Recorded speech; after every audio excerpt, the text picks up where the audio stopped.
The Tennessee Titans have a ton of questions, but one thing we know for sure is that Cam Ward is the starting quarterback. I'll break it down plus tell you what else I know for sure on today's edition of Locked On Titans.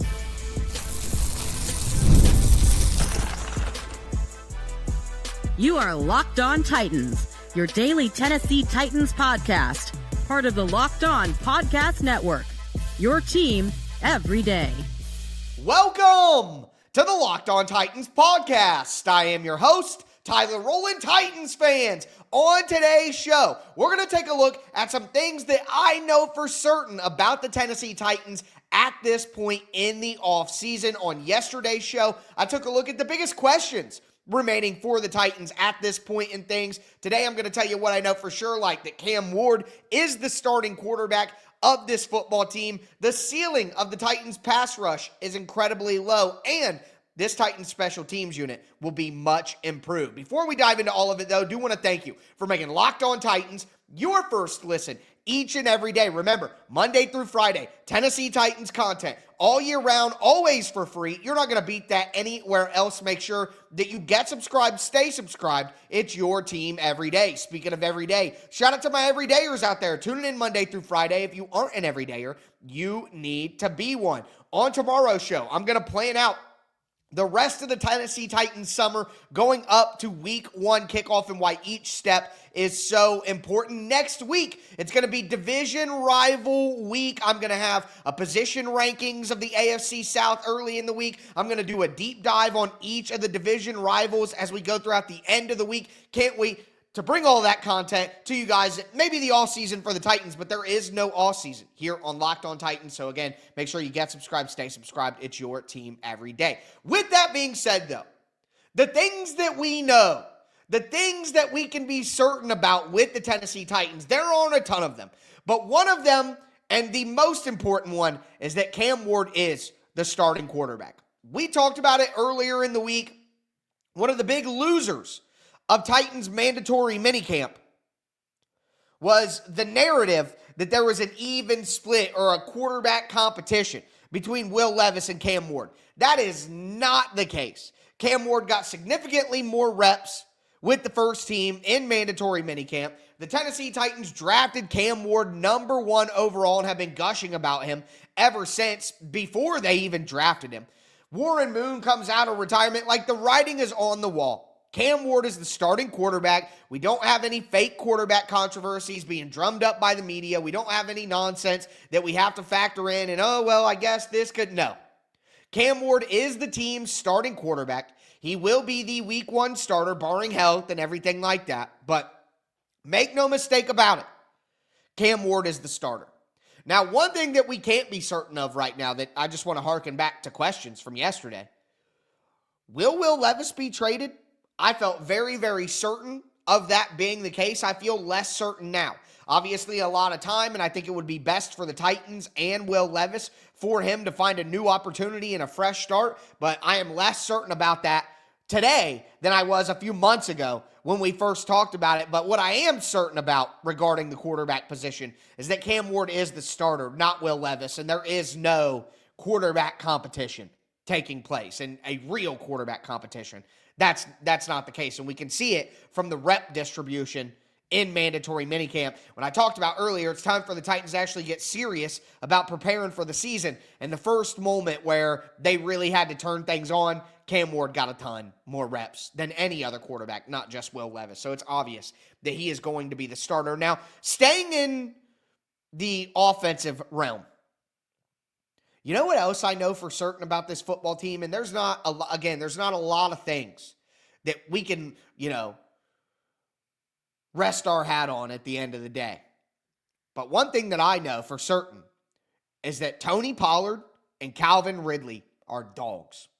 Like I said on yesterday's show, we have a lot of questions about the rookie pass catchers. We have hope, we have optimism, we have belief, we have faith even that these guys are going to work out, but they're rookies. And it wouldn't be super unrealistic or unlikely for a Tennessee Titans fan, me included, to overhype a rookie who comes nowhere near the type of production that you thought you might get out of them in these excited, hyper months. You know what I mean? So they're still rookies. Those may be questions, but for me, I have zero questions about Tony Pollard and Calvin Ridley. Like, at minimum, the Tennessee Titans have a very good running back and a very good wide receiver. Will I say that either of them are great? Great to me is we're talking top 10. You know what I mean? And Calvin Ridley and Tony Pollard aren't top 10 at their position, in my opinion. Tony Pollard's probably closer than Calvin Ridley, even though I think Calvin Ridley is the better player, if that makes sense. It may not to you, but to me, it does. Either way, it's nice to have just a couple offensive weapons that you know are good enough. Yes, the rest of the uncertainty is why we can't be positive about how good this team is going to be. But I know that if Cam Ward is a good player, if Cam Ward is a good quarterback and the Tennessee Titans get improved quarterback play from what they got last year with 22 touchdowns, 21 interceptions, when the quarterback single-handedly destroyed a couple of games for the Titans that they were winning and should have won. Imagine if the Titans beat the Bears, beat the Jets. And they should have won that Colts game in week 6 too. That was on Brian Callahan coming out of the bye week. They had to win that game, and they lost it 20-17. That's embarrassing. Should have won that game. So, if the quarterback play is improved, and you know already that you have a really good running back, a really good wide receiver, if you could just get a couple of other pieces to work out, if you could just get a couple of other pieces on the offense as a whole, to maybe they don't hit max capacity of greatness, like this is their ceiling and they hit it, but if they just go past the Mendoza line, you know what I mean? Like if they just are across a good outcome, maybe not elite outcome, but if they're at a good outcome, Dan Moore, J.C. Latham, two of the rookie pass catchers, Gunnar Helm and Elikayo Manor, or Chim Dike and Xavier Restrepo, whatever the combination happens to be. If you could just get a couple of those guys to break right, not even all of them have to break right, just a couple to break right. And you get, and honestly, I'll put Chigakonkwo in this conversation. We know who Chigakonkwo is. We know what Chigakonkwo can give you. So if you have Tony Pollard, you have Calvin Ridley, you have Chigakonkwo, who may not be a pure starting level tight end, but you know what he can be for you in the offense. If you know what you're going to get there, and some of the other things go your direction, now you have a chance to be much improved. But we know Cam Ward is going to start, and we know for a fact that Tony Pollard and Calvin Ridley are good football players. We know that. Now, I talked yesterday about some of the concerns about pass rush, about offensive line. I want to talk about what I do know about both of those units as well, though. Today's episode is brought to you by Monarch Money. Do you ever check your bank account and wonder, where did all my money go? Between dining out, online shopping, entertainment, it's easy to lose track. That's where Monarch Money comes in, your personal CFO, giving you full visibility and control over your finances. Monarch Money isn't just a budgeting app. It's a complete financial command center. You can track all your accounts, investments, and spending all in one place. Stop just managing your money and start building wealth. When I started using Monarch, I realized just how much I was spending on online shopping, and now I can budget smarter and save more. And instead of having to do this while juggling multiple apps, I can use Monarch to check my finances, track my spending, and even plan long-term goals. Take control of your finances with Monarch Money. Use the code LOCKEDONNFL at monarchmoney.com for 50% off your first year. That's monarchmoney.com, code LOCKEDONNFL for half off your first year.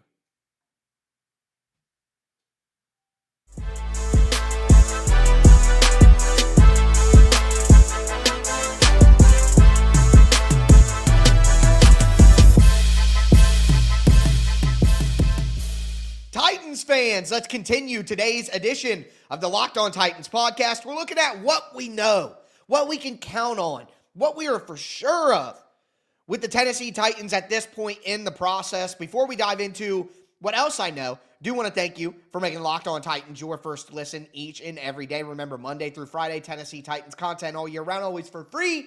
Make sure that you get subscribed, stay subscribed. It's your team every day. But we talked about Cam Ward starting. We talked about Tony Pollard, Calvin Ridley, and you could throw Chigakonkwo in there. I know what I'm going to get from Chigakonkwo. It may not be to the level of Calvin Ridley and Tony Pollard, but, we know what he's going to give you. I think at this point, his ceiling is what it is. But moving forward, I do want to talk about this offensive line again, because I talked about it on yesterday's show, and I said the offensive line is a big question mark. Okay, how much better will this offensive line be? Will Dan Moore be worth the money? Will Lloyd Cushenberry come back right? Is Kevin Zeitler going to be able to last the whole season at 35? Will Peter Skoronski and J.C. Latham take the leaps and the steps forward that we are all assuming that they are going to take? We cannot know the answer to all those questions. But one thing I did say is the offensive line is going to be better.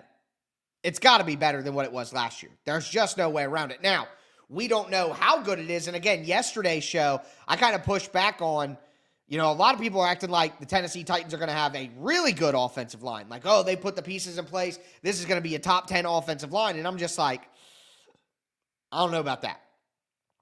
But here's what I will say. Both of these things can be true at once.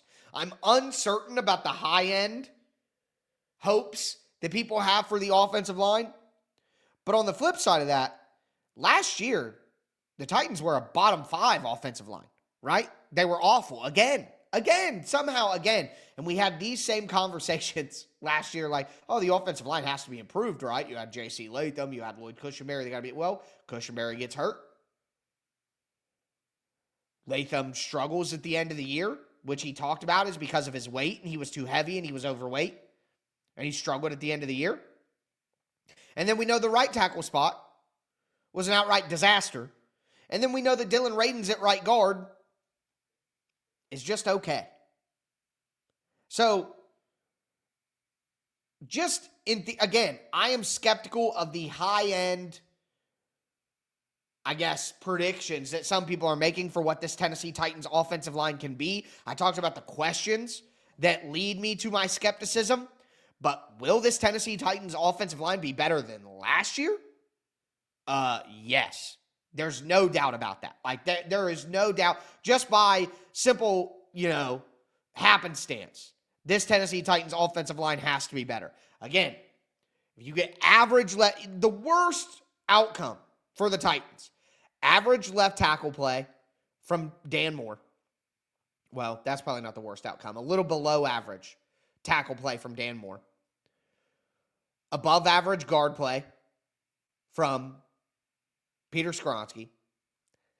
Average starting center play from Corey Levin if Lloyd Cushenberry is banged up, can't figure it out. Right guard is where things get a little dangerous. Is that going to be Blake Hance? Would it be a Jackson Slater? Let's just hope Kevin Zeitler is healthy, even if he's just solid. If he's healthy, that'll work. And then J.C. Latham, at minimum, is going to be an average right tackle. At minimum. So that, even the worst case scenario of the Tennessee Titans offensive line would have the pieces necessary to be better than what we saw last year from the Tennessee Titans offensive line. So am I certain about how good the Titans offensive line will be or how much improved it'll be? No. But I am certain that there will be improvement. It will not be as bad as last year. It can't be, right? It can't be, right? But staying in the trenches, on the defensive side of the ball, what do I know? Now, to this point, everything has kind of been positive. Like, I know Cam's the starter. I know Tony Pollard and Calvin Ridley are good. I know the offensive line will be improved. But what I know about the pass rush is the ceiling is low. There is no version of this. There is not a single outcome where the Titans have an incredible pass rush. No way. No way. There's no way. There's no way that the Tennessee Titans turned into one of the best pass rushing teams in the NFL after being, 30th in sacks, 25th in pressure rate. The personnel is just not good enough. And look, there are pivot points here. There are absolutely pivot points here. Femi Oladejo, how good is he going to be? I talked about that at the end of the show yesterday. If Femi Oladejo comes out and he is Javon Curse 2.0 for real, and he's getting, he's going to get 15, 16, 17 sacks as a rookie. Even with that, Arden Key is about a 7-sack guy, and Dre'Mont Jones is about a 5 to 6 sack guy. Lorenzo Carter is a 0-sack guy. T'Vondre Sweat probably get you 1 or 2. Jeffrey Simmons in a good year, 8, 9 sacks. We've never seen Jeffrey Simmons be a double-digit sack guy. 8, 9 sacks. I just don't. Even if Femi goes nuts and Dre'Mont Jones is helpful as a versatile rusher, I just don't think the Titans have the talent or the depth to be, again, a top pass rush in the NFL. So to me, what I know is even the best version of the Tennessee Titans pass rush, even the best version, is not going to be one of the best in the league. Like, the Titans have a super low ceiling. They have a very low floor as well. Because here's the thing. If Femi is not that, if Femi is what I'm expecting, which is an early down rotational player who gets used on pass rush snaps maybe 5 to 10 times a game, and he has, 3 to 5 sacks in his rookie year in a rotational role, more of an early down edge setter than anything else. That's my expectation for Femi Oladejo. And if that's what we get, well, then that's 3 to 5 sacks from Femi. And think about the trickle-down effect that'll have. So now, what? Jeffrey Simmons only 7 sacks? T'Vondre Sweat, 1 or 2 again. Arden Key, 5, 6. Dre'Mont Jones, 3 to 4. Lorenzo Carter, 0. Sebastian Joseph Day maybe chips in 2, 2.5. Something like that. Like, what are we really talking about? See, the floor for the Titans is the worst pass rush in the entire NFL. That's the floor. And the ceiling, in my opinion, is top 20. Maybe they're like the 18th or 17th best pass rush on pressure rate and sacks and stuff like that. Pass rush win rate metrics from ESPN. We can look at it and see what happens. But I guess you could call me overly skeptical, which that would be fair. But I have a hard time believing that this pass rush, even if Femi does impress in year 1, he would have to be the defensive player of the year or rookie defensive player of the year for the Titans pass rush to even be, top half of the NFL. And I just can't bet on that. I can't bet on that. So I feel very confident that I know that this pass rush has a low ceiling, even in its best version. But let's talk about some other positive things that I know.